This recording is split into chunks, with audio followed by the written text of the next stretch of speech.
Hi friends, welcome back to my channel alien vlogs. இன்றைக்கி கணவாய் தோரன் தான் எப்படி பண்ணுறதுன்னு பார்க்கலாம். இது தோரன் இல்லைன்னா பொரியல்னு சொல்லுவாங்க. கேரளா ஸ்டைலில் இது எப்படி பண்ணுறதுன்னு பார்க்கலாம். தோரன் பண்ணுறதுக்காக ஒரு 300 கிராம் அளவுக்கு கணவாய் மீனை நல்லா நீட்டாக சுத்தம் பண்ணி சின்ன சின்ன வட்டமாக கட் பண்ணி எடுத்துருக்கேன். வட்டமாக இல்லைனாலும் சின்ன சதுர பீசஸாகவும் நீங்கள் கட் பண்ணி எடுத்துக்கலாம். அடுத்ததாக கணவாய்க்கு தேவையான அளவு உப்பு, 1/2 டீஸ்பூன் நல்ல மிளகாய்த்தூள், 1/2 டீஸ்பூன் மஞ்சள்தூள், 1/2 டீஸ்பூன் பெப்பர் தூள், இவ்வளோவும் சேர்த்து நல்ல கையால் இந்த மசாலா எல்லா இடத்துலையும் படுறது மாதிரி நல்லா அதை ஒன்று மிக்ஸ் பண்ணி எடுத்துக்கோங்க.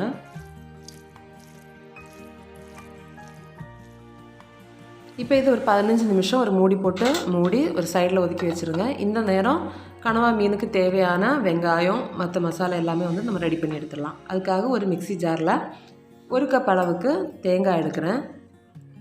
இது கூட ஒரு சின்ன துண்டு இஞ்சி சின்ன சின்னதாக வெட்டி சேர்க்குறேன்.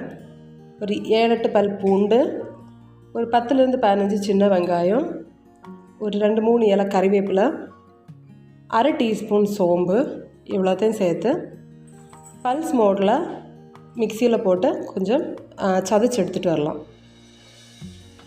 இப்போ ஸ்டவ் ஆன் பண்ணி ஒரு பேன் வச்சு சூடு பண்ணிக்கோங்க. இதில் 1 டேபிள் ஸ்பூன் அளவுக்கு தேங்காய் எண்ணெய் சேர்த்து கூட கொஞ்சம் கறிவேப்பிலையும் போட்டு இதுக்கு மேலே நம்ம ஏற்கனவே மசாலா புரட்டி வச்சுருக்கிற கணவாய் மீனை கொஞ்சம் கொஞ்சமாக மேலே பருத்தி வச்சுருங்க. மீன் வேகிறதுக்காக மூடி போட்டு ஒரு 2 நிமிஷம் அதை வேக விடுங்க. ஒரு 2 நிமிஷத்துக்கு அப்புறம் ஓப்பன் பண்ணி பார்த்தீங்கன்னா உள்ளே நிறைய தண்ணி நிற்கும். எக்ஸ்ட்ரா எந்த தண்ணியும் நம்ம சேர்க்க வேண்டாம். மீன்லேருந்து ஊறின இந்த தண்ணியே இந்த மீன் வேகிறதுக்கு போதுமானது. இன்னொரு திரும்ப 2 நிமிஷம் கூட மூடி போட்டே வேக விடலாம்.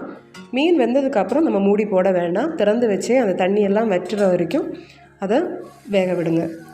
ஆக மொத்தம் ஒரு 5-6 நிமிஷத்தில் மீன் ரெடி ஆயிடும்.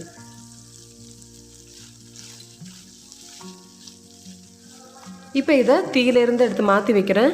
ஒரு பெரிய சைஸ் கடாயை வச்சு சூடு பண்ணி சூடானதும் ஒரு 1/2 டேபிள் ஸ்பூன் தேங்காய் எண்ணெய், கொஞ்சம் கடுகு போட்டு கடுகு வெடித்ததும் 2 காஞ்ச மிளகாய் சின்னதாக நறுக்கி சேர்க்குறேன். கூட கொஞ்சம் கறிவேப்பிலை இவ்வளவும் போட்டு லைட்டாக மிக்ஸ் பண்ணி விடுங்க.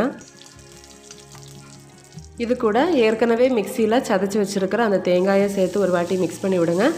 கூட கலருக்காக கொஞ்சம் ஒரு 1/4 டீஸ்பூன் அளவுக்கு மஞ்சள்தூள், ஒரு 1/2 டீஸ்பூன் மிளகுத்தூள் சேர்த்து ஒரு வாட்டி நல்லா கலந்து விடுங்க. இப்போ தேங்காயெல்லாம் பார்க்குறதுக்கு கொஞ்சம் சேர்ந்தது மாதிரி இருக்கும். இதெல்லாமே லைட்டாக ஒன்று பிரிஞ்சு வரணும். கூடவே அதில் நம்ம சேர்த்துருக்கிற அந்த வெங்காயம் பூண்டு அதோட பச்சை வாசனை எல்லாம் போகிறது வரைக்கும் ஒரு 5 நிமிஷம் அடிப்பிடிக்காமல் கிளறி நல்லா வேக விடுங்க. இப்போ இது ஓரளவுக்கு சரியாயிடுச்சு. இப்போது ஏற்கனவே நம்ம வேக வச்சுருக்கிற மீனை இது கூட சேர்த்துக்கலாம். தேங்காய் கூட இந்த மீனும் நல்லா மிக்ஸ் பண்ணி விடுங்க. ரெண்டும் சேர்ந்து ஒரு 2 நிமிஷம் வேகட்டும். அடிப்பிடிக்காமல் கிளறி விட்டுட்டே இருங்க.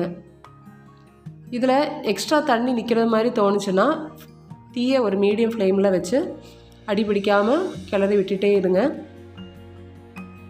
உப்பு சரியாக இருக்கான்னு பார்த்துக்கோங்க. ஏற்கனவே நம்ம மீனில் தான் உப்பு சேர்த்துருந்தோம், தேங்காயில் சேர்க்கல.